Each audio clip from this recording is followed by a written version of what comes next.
All right, hello everyone. This is our first talk of the Elk Root track. I don't know if we got it for a track yet, but this is Chris Gray. He has over 10 years of industry experience in risk management, information security, and compliance. He has in the past served in leadership, audit, and technical roles, including the Director of the Information Security, Privacy, and Compliance Department of a Fortune 1000 retail organization. Also an Operational Security Team Manager for the Department of Treasury and the Federal Reserve. Currently, he is a Managing Principal for Acumen Labs Enterprise Risk Practice, where his role is to provide world-class security, compliance, and IT risk management consulting services to Acumen clients. And one of the more important things is hopefully this top button here. Developed and implemented the Acumen Risk Assessment Program Approach, Toolset, and Engagement Execution Deadline Guidelines. And you've got, he is a member of ISSA, ISE2, IPP, he's a CISSP, plus a bunch of other things, and I'll let you get to your talk. Okay, well, good morning, everybody. Okay. I'm going to give everybody a fair warning. I'm doing this early in the morning for you guys, so I'm going to try and keep it light. I'm going to try and keep it somewhat amusing. That being said, I have an agenda to cover. I don't care if I cover it all. I'm far more interested in giving to you guys what sounds interesting. The goal of this presentation is to discuss the validation of qualitative risk analysis. We'll get into it in a minute. There's no such thing as qualitative risk analysis, so I'm going to identify that first fallacy before we even get started. But we're going to get started. I apologize ahead of time. I like corny movies, and like I said, I'm trying to keep this one light and awake early in the morning, so forgive me when we get there. Number one, back to that corny movie. Anyone fan of Zombieland? Keep this in mind, this entire presentation. Keep the double tap concept in mind, because that's why you're here right now, to discuss double tapping your risk assessments. This is really what it's about. Anybody here consider themselves to be a risk analysis person? Everyone raise your hand because you do it every day whether you realize it or not. It's what you do. It's how we make decisions. Unless you're a total idiot that's going to get run over by the first car, the first minute you learn how to walk, or you're going to be on the toilet the minute you learn to stand up. Either way, it's what we do. And as we go down deeper into this, you'll start seeing, I hope, that this is exactly what the process is. So, let me start my way from clock here where I can make sure that I don't ramble as Chris as want to do. This is our game. We're going to talk a little bit about assessing risk. Why? Because a lot of this won't make sense unless we cover the basics, just to start. So anyone who's ever done risk work understands the baseline, the foundation, the taxonomy, what matters everywhere. Because we can define risk. Last time I checked, in 63 different ways. So, again, we're going to discuss the fallacy of numbers. Maybe you don't want to there's no such thing as qualitative risk assessment. This is where we're going to dig into it just a little bit. She wants to double tap. We're back to that theory again. Types of validated assessments, who, what, and how do we validate? This is where we'll get to the meat of this presentation. And then we'll give everyone a chance for questions. So, first and foremost, assessing risk. There's a thing that I call the risk training. You asked me earlier, do I follow anything in particular? In this case, we're going to go about assets. You have assets, which are anything about you. You have threats, which is something which attempts to impact your asset. That can be a negative impact or positive impact. You have controls. These are the things which sit between our assets and our threats. If the controls are sufficient to mitigate all the danger, then we don't have anything. We have a perfectly controlled situation. If not, you have vulnerability. Vulnerabilities we then qualify for impact or likelihood to determine risk. So understand that all the risk is a fancy vulnerability that someone said is probably going to happen. It's going to cost a lot when we get there. We get back to what is risk. That's a good definition for me. I'm simple. Small town fellow, this is kind of where I want to live at. But we'll go through a couple other ways of looking for risk. Probability times impact, expected opportunity loss, frequency of magnitude, effective uncertainty on objectives. You probably recognize some of these if you've done much risk work, because these are the risk definitions that come from subject matter experts and the powers that be out there who claim to be definitive resources on this. So when you take a look at that, that's just the point being. You can see we have a lot of very similar definitions of risk, and we have some that are just completely out there, kind of on a different end. But at the end of the day, you get practitioners together, they can defend every one of these. So what you're going to hear me say, the big Decide who you are and who you want to be when you grow up. Decide what your definition of risk is and stick to it. There's nothing worse than changing the play, the game plan in the middle of the game. Because all the work that you've done, all the experience you built, all the training you got on the hands of the people that you've been assessing the risk for, if you don't lose it, you just seriously compromise it. So it's okay to build over time. It's okay to change over time. Just make sure that while you're there and while you're in the process of doing work, keep it simple. You gotta use these two guys. He only believes in quantitative. He's a firm believer in quantitative. And we get back to my friend to do Lebowski here. It's all the same. There's nothing. And for me to say this, does anyone here disagree with me when I say there's no such thing as qualitative risk assessment? I'm going to ask you one question and break you. We won't big on you just because you're talking out there. If there's no such thing, if qualitative is not quantitative, then off the top of your head, explain to me how I can have a critical risk and a low risk. Sorry, Chris. That's right. I'm waiting. We're waiting all day long because there's no answer. You have to have some sort of scale. Scales are based on numbers. Whether it's interval-based, ordinal-based, cardinal-based, whatever it is. We have to have some kind of criteria where we can really understand what we're measuring and how we're measuring it. The point that I'm bringing up and why this matters in this presentation is the entire concept of validation of risk is simply getting more evidence to support whatever scale you live by. That's what this is about. It's just, you come up and stand up and say, it's an A. Well, okay. Someone wants to train me on this by saying, tell me how to explain the color purple to a blind man. Yeah, exactly. This is just where we're getting more evidence, more effort, more ability to try and convince these people what we're saying and to back our stances. Because again, risk-based decision-making is supposed to be logical, intelligent-based decision-making as opposed to kind of what we were talking about before about some of the compliance risks. We just do this because we have to. This is the move back towards critical thinking. And it's big in the industry right now. You're starting to hear the new buzzword of risk-based security modeling and risk-based security programs and all this, which, again, amuses me because it's where we were 15 years ago. But we're getting back. So, I thought that risk GRC up there, just because this is something you need to keep in mind whenever you're doing a risk assessment. What are your goals? What is the rigor of testing that you want to perform? And what are the criteria for classification? Goals. If you don't start with the end in mind, you're on for a really long job, folks. You're just going to be going until you run out of money or hit a wall. Levels of rigor.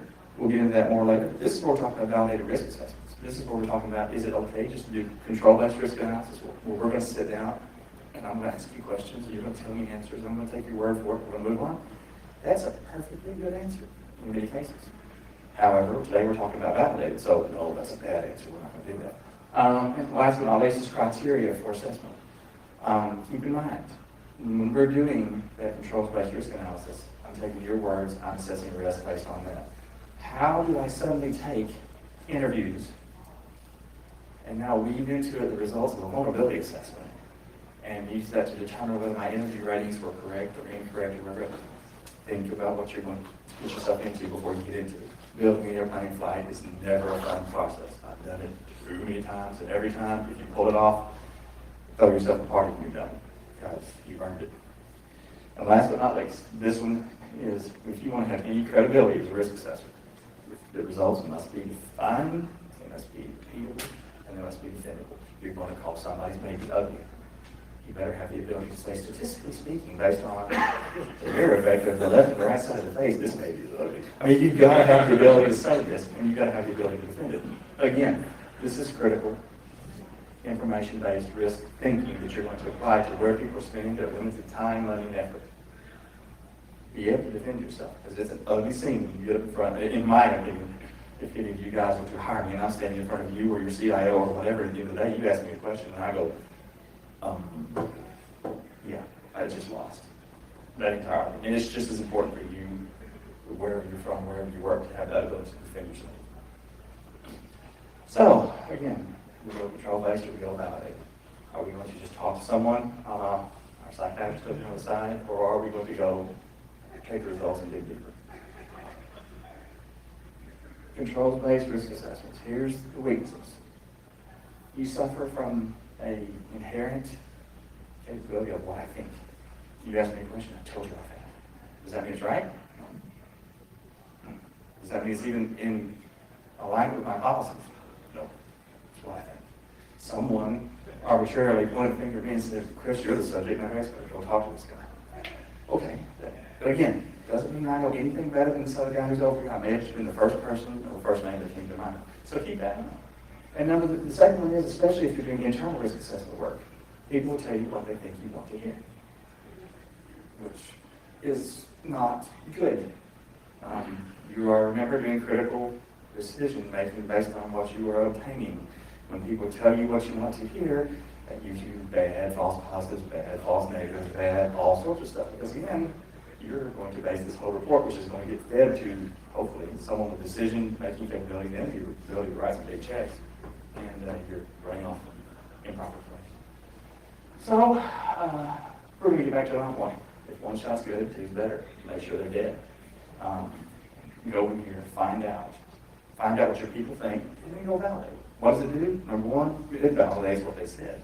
Or number two, it shows you that you have a disconnect. Your subject matter expert believes one thing and you are completely wrong. I did a risk assessment for a retail organization who shall remain nameless. But the situation was they would not let me do validated work.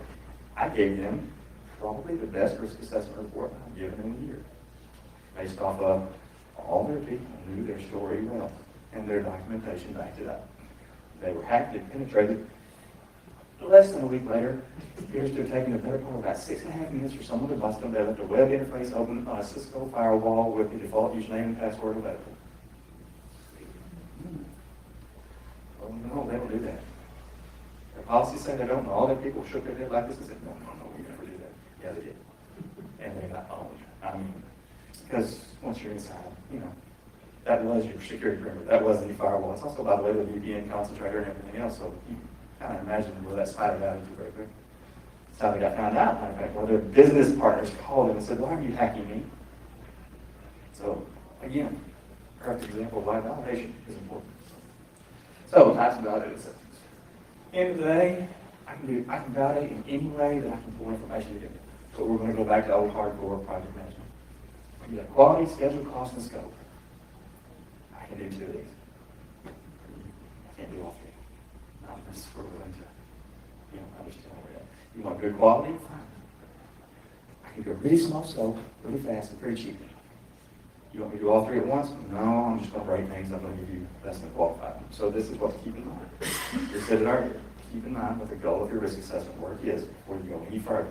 Understand where you're at, fight scope creep like you do in any other project that's out there, because these things will take on a life of their own. You will discover some new cool stuff and you want to go tearing off down that path. It's out of scope. It's a great opportunity for follow-up at a later date, but unless it is a critical decision factor on what you're doing, stay to the plan. Remember, critical decision making. You're trying to influence people with power and money. Don't go crazy. First risk assessment kind of work I did it for a CFO who took one look at it, looked at me and said, you speak like a 3-year-old and you were ignorant. Get out of my office.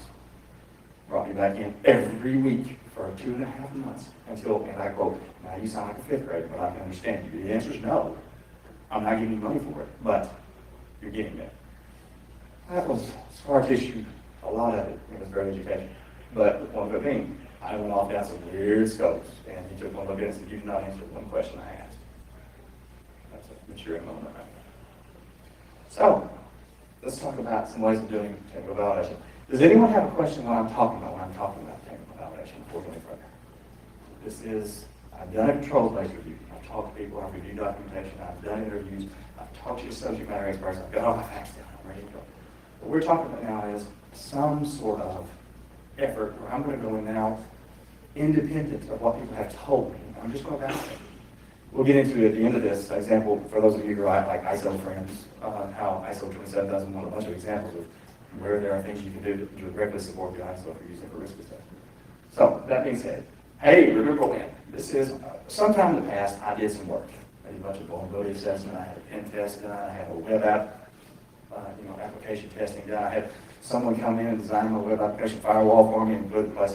I've got some data. It's dated. It really wasn't necessarily done with a risk assessment in mind, but hey, this is some good stuff. I want to capture it. Maybe I can reuse it. That's what this previously conducted technical validation is about. Somebody, at some point in time in the past, went in and did some work, and as a result, we want to try and pull this in. Is it bad? No, that's good stuff. Is it good? Probably not. It's just like, saying I'm going to have a party, I'm going to have a Hawaiian luau-based party this weekend, but I'm not going to go to the grocery store and buy anything. I hope I've got it all in the pantry. You might be report off if you're someone who needs a lot of oil and things like that. Otherwise, people are going to be looking at you funny. So the pros on this weekend is fast. The testing is done. All this stuff now is trying to make it fit and potentially translating it from whatever language was into the next. The end results will be better than just doing your thing. Because you've got some kind of technical validation, you've got some kind of rubber meeting the road, you know really what this is. The cons, again, the risk assessor, the person who's doing the work was not there to define the scope or the intentions. So if you get an answer, consider yourself lucky. I mean, really, at the end of the day, you're stumbling on some good facts. And the results suffer from timeliness. I may have done this review 6 months ago, but it is what it is. So is this a good way to do validation? No. Is it a better way to do than just based on control base? Maybe. Your control base people may have known about this data, and they've gone back and they fixed a bunch of stuff. So this, as you can see, could artificially skew your risk assessment results as a result. You're going to be going, oh, but back in July, we found all this stuff, so your patch program is awful. Well, maybe.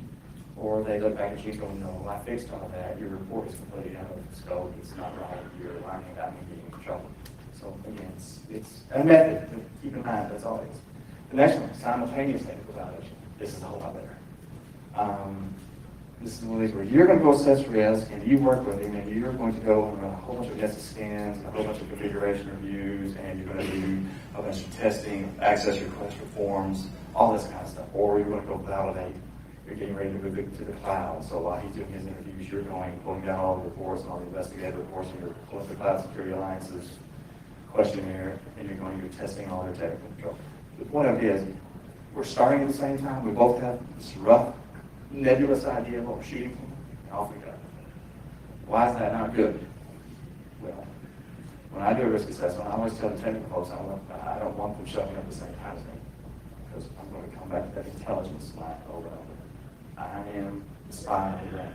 I'm the guy who's going to show up first and hopefully identify some targets of choice so that the technical validation work can back up and support what I'm doing. This is probably going to, if it's broad enough, if it's deep enough, but you have to understand, this is an unaimed attack. This is a dark room, someone's pulling a shotgun and pulling that trigger. It's still double tapping, but I may not be aiming at the right zombie. He may be over here. I may not be aiming at the target. So it's just something to keep in mind. But it's still not a bad situation. It is fast because we're running into conjunction. The results will be better. But again, if you're doing this right, those of us with gray hair, scar tissue,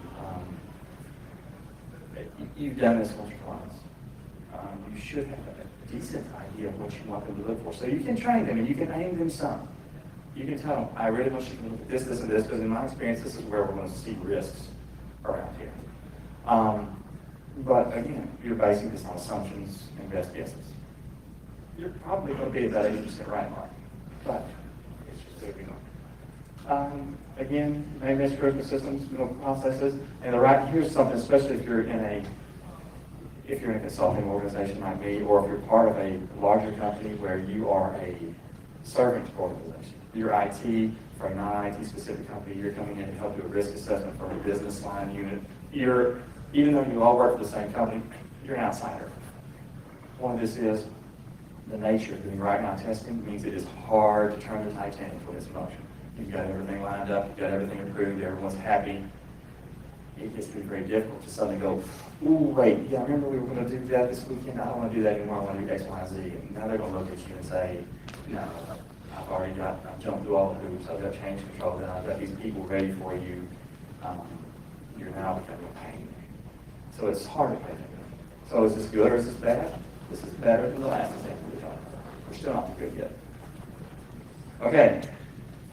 Everybody knows the hashtags up there. This is Chris's opinion. This is the best option. I'm coming in to do a risk assessment for you. I show up week one. I do all my interviews. My technical guys will roll in next week. Because everything I've learned, all your dirty secrets and evil little skeletons in the closet that you don't want someone to know about, I know about it now. And guess what my technical guys are going to go validate? I'm telling you, I've gotten the secret formula. I know where you live, I know where you sleep, I know what kind of a car you drive, I know who your bad friends are, I know all this if I've done my job right. Now the point of it is, now technical validation rolls in behind me. And we're back to that point of, I've tested your subject matter experts. They've told me what they think I want to hear, or the truth. But they told me what they know. Now I'm validated. Now I'm truly digging in deep and making sure that we understand what we see and how bad is it. Someone tells me, true story. Well, we patch. We're not real good at our patching, but you know, we apply all our patches, especially our Windows systems. They go straight out to Microsoft and pull them down every Tuesday. Okay, first of all, that's a bad situation in and of itself, but all right, at least you're patching. And then I said, my guys, when I found there's not a patchified that Microsoft server farm in 2.5 years, which everyone in the company is extremely amazed because we have a system that does that for us. Really? Who's your administrator? Oh, he quit about 2 years ago. Gotcha, not a problem. So again, big risk. They were unaware of it. They thought they were doing the right thing. Perfect example of protecting about the risk assessment. So, bad thing or good things. This is aim. This is, we're going for the zombie land double tap. It's a bright room. I've got the gun. I'm aiming you straight at your forehead. You know, we're going to get a kill on this. And that is directly because we are aiming the testing activities directly at the goals that we're shooting for. Now, what's bad about this? Again, same as it is in all of them. You see, I'm having to get some kind of nitpicky picky little cons down here. It's because there's not that many. It's like everything. Garbage in, lies out. What I get really depends on where I go, how deep I go, how much effort I put into it. And this one right here is actually pretty critical. This is a concept of what I call just risk discovery. I didn't cover something during the risk assessment, during the questions. We covered the stuff that we're out, but this is very targeted, this is very broad. I'm not likely just to discover something that we hadn't pulled out before. As we get to talk more and more broader testing, more and more aim testing, there's a better chance that you're going to stag or stumble onto something else that maybe you missed in the past. Now we're talking value add. You're still getting the scope that you wanted of it, but I have the ability to discover some new and interesting stuff as we go along with it today. It's always nice to be able to come to and go, here's what we look for. Oh, by the way, there's also these secondary and tertiary risks over here that we think are important we might want to go into a little bit at a later point in time. Or this third one over here, we need to shoot that dead now. I discovered your patching is not working at all. I wasn't doing a patching review, I was doing a configuration review, but one of the discoveries is I was just running a config scanner against your box. The fact that you're vulnerable to everything that Microsoft has said is evil for the last 2 years. Not really a configuration issue, but something we want to fix. This is where we go. The other thing to keep in mind on this can tend to be more expensive for an organization in business costs. And that is now, not only are you putting up with me for a week, my friends are going to roll in next week. So now I'm interrupting the business flow for a longer period of time potentially. And again, everything I'm saying, I'm speaking this from a consulting point of view because this is how I do it, but it's exactly the same. When I worked in the industry, and I was going to go to work, they treated me just like I was an outsider. I'm walking in, I'm getting in their way, I'm making life difficult for them. Every minute that I'm in their hair, I am a pain. It's the same. It doesn't matter. It's just a matter of if you're an outsider, you're an outsider to the whole thing. Delayed. Okay, maybe still there. This is kind of the same thing as what we talked about before, but there's been a lapse. I came in, I delivered my risk assessment report, you delivered your report, you came up with what it was, and someone came back and said, how do you know? Oh, okay. So we're going to look. There may be a gap.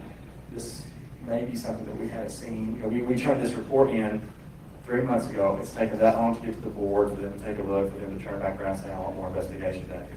Maybe things have been fixed. Maybe it just took care of itself. Maybe the person when I interviewed them realized they were messing it up and they had taken it upon themselves to go do the right thing. Now my risk assessment may not be true. I'm going to go try and do this technical validation and things can break. The problem won't be there anymore. Or the problem may have changed just enough to where when I go look for it in the first place, it's a little bit different. So, is this bad? No. Is it good? No, it's better than nothing, and it's better than praying.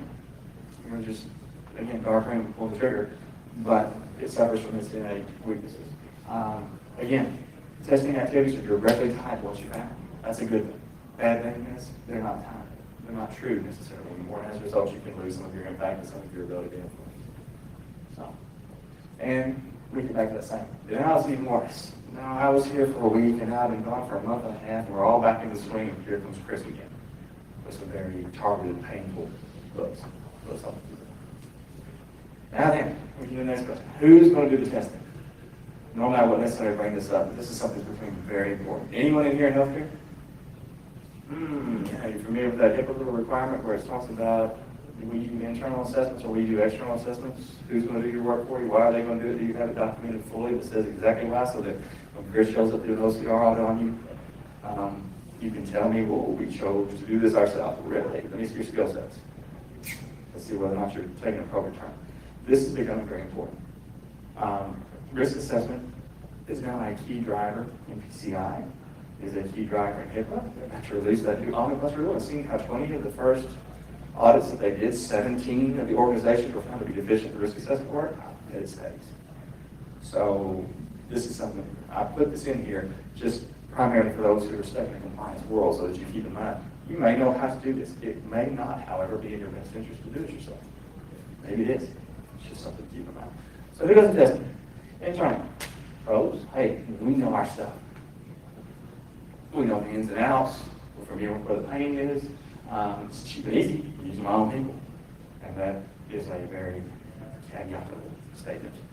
Just due to the fact of, yeah, it may not be cheap or easy, but at least I might write a check to Chris. You get what you pay for. Yeah, you've already paid for it, not just a lost production cost. Hans, talk about that a minute ago. That bias. You've been living here for how long? You know everything there is to know about this. I don't need to do any kind of critical thinking. I don't need to turn over any rocks I don't know about because I already know it all. Yeah, you're wrong. We don't get too close to the fire. And then the skill sets. Again, I'm not picking on you guys, but from a HIPAA perspective, if you're doing your risk assessment and I show up and I start asking you all sorts of questions about what makes for a decent risk assessment, and I grade you in the first two questions, now the entire quality of your entire effort, even if you spent all last year, is now called into question. So it's just something to try. External, big money. All right, hire me. I'm a professional. But that doesn't mean I know anything more than the rest of you guys. It just means I get paid to walk around and say, I'm a professional. Third-party validation. That is one of the cool things. It will step away from the normal bias. It will, however, also step into the abnormal bias, which is I have a methodology, I have a standard approach.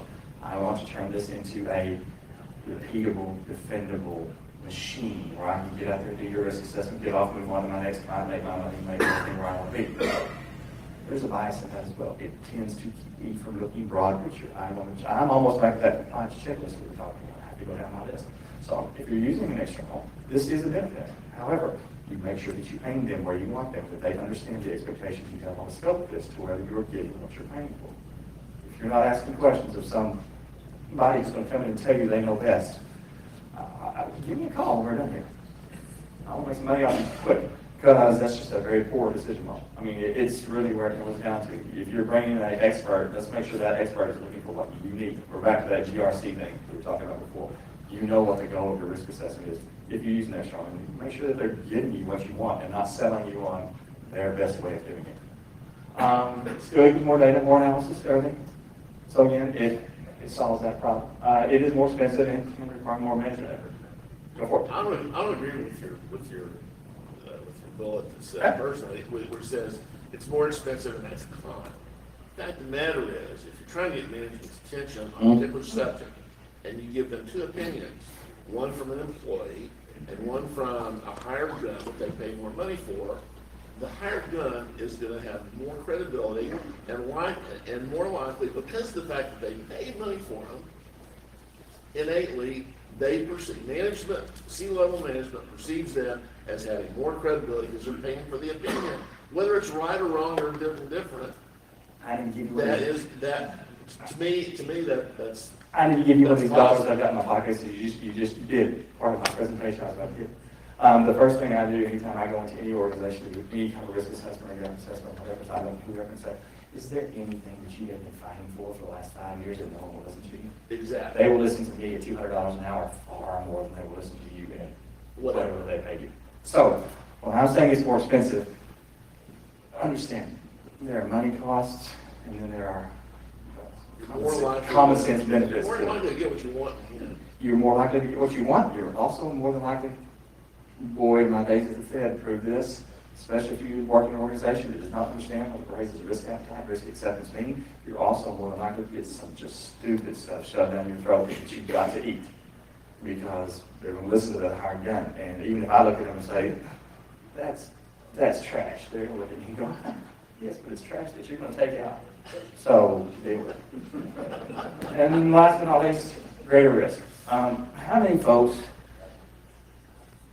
are still worried about running scanners in your internal environment and knocking down systems? Wait, are we in this room or are our business partners? Yeah, exactly. There's a difference. Yeah, exactly. But it really shouldn't.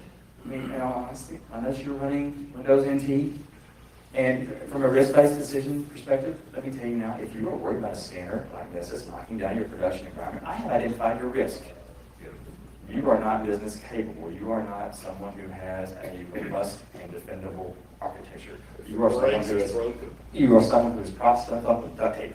And while I love duct tape, I love the Mythbusters, I don't want to fly in that duct tape airplane very far. So, keep this in mind. Now then, what tool? Who tests? Remember, please go back. Know your compliance requirements. I am a QSA. I am a PA QSA. I have a whole bunch of others at the nine. I am part of that evil compliance beast. With that being said, I far prefer to walk into an organization doing some risk-based thinking all the way around. But make sure before you start down a risk management life cycle that you understand what your compliance requirements are. I will tell you almost nonstop the most critical risks that I identify in almost every organization I own. There's two of them. Number one, you don't know where your data is. It's everywhere. Well, congratulations. That means you have to defend everything in your environment as if it's the most critical thing you own. And number two, you do not have a way of identifying, classify, treat, track, and manage risk. That affects every decision that you do when you look at it from a holistic point of view and from a risk-based perspective. It is your risk world. If you don't do those things and do them well enough that you can buy off, it affects everything you do. That is a critical risk from a risk perspective. Understand this because this will drive what kind of compliance-based risk assessment program you drive that you build. So you just need to keep that in mind. Like I said, HIPAA actually comes right out and says you have to explain why Chris did this versus you go the other way around. Why do we test? Planes, trains, and automobiles. We get it all. We're going to go for it all. We're going to play with it, see what we push, what we hold, what we turn. But no, we're not. Scope, focus, not 3 year old. Keep in mind what your goals are. Keep in mind what you're after. It finds you more credibility.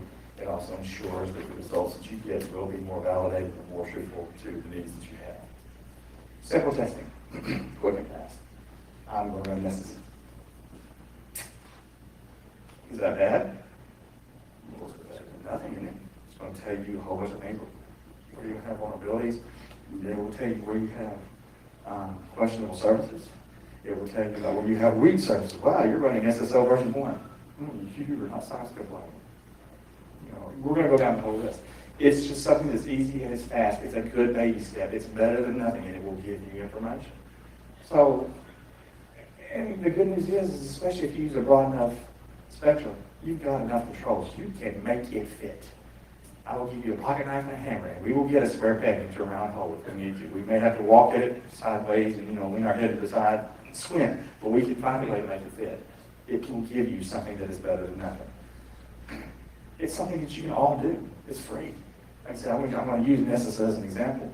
Nessus and NNAP, I can do a complete mapping, a complete vulnerability analysis of your perimeter. If you're not aware of what's facing out there on your perimeter right now, what services are exposed, what versions are out there, then shame on you. Because it's not a question of are you going to be had, it's a question of when is that bot herder going to ride by. You better know on the face that you present to the internet who and what you are. Because they do. And even if they don't, sooner or later someone will stumble into it. So this is just basic stuff. Probably something you're doing already, one way or the other. But it matters. Cons, I can't spell. Does not provide a targeted subset of observations. Again, broad. What does this give us the opportunity to do? Hey, this may be one of those discovery methods we were talking about. I may actually get a lot of stuff. Maybe not, but I may. And it's a generic approach. It really is. Our next one, targeted testing. This is the good stuff. I'm aiming for what I want to shoot. I know where I'm at, I know what I'm searching, I know what I'm seeking. That's why I target, I find tools, I find methods that will give me the answers that I want. It's good stuff. I mean, this is again, using my double tap metaphor.